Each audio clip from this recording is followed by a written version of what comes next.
I'm Chris Haig, CEO of Iconoclastic, a financial planning firm based out of Rochester, New York. And I'd like to introduce you to our new video series called All Due Respect. Why the name All Due Respect, do you ask?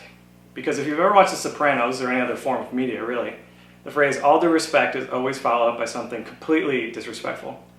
For example, all due respect, but this is bullshit. Not to say that this video series is disrespectful in nature, but it's really a more fresh, honest take on the world of finance, working with financial advisors without that normal BS filter that you have to parse through. There's just too much noise out there right now in the world of finance specifically.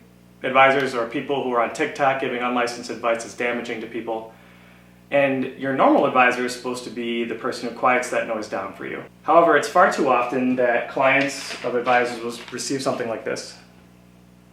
This is a newsletter that went out to all Merrill Lynch clients last month. Let me read a quick sentence here.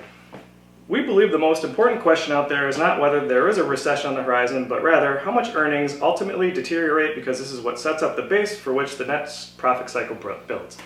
Blah, blah, blah. Who the hell is reading this stuff? I don't even think the advisor's reading this before he sends it out to their client. They just push it out so they can feel better about themselves for not doing any actual work and charging them way too much money for something that they can do on their own, right? I've been behind the curtain. I worked for another firm for 10 years. And it took 3 to 5 business days for them to approve any posts on social media. Why? Because they wanted to make sure that whatever you were posting fit with whatever they wanted you to sell. It got so bad that I started an anonymous blog about financial advice, and I wrote a post about student loans that went viral.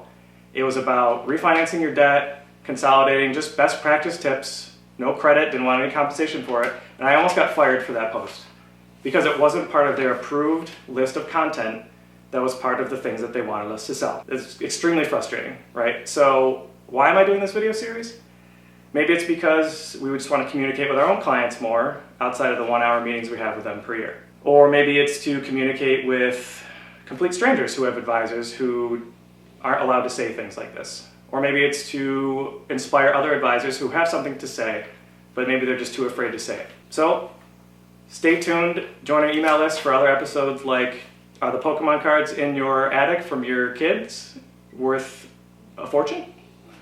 Or why the 403B salesman at your school is from the third circle of hell. This is All Due Respect. Thanks for listening.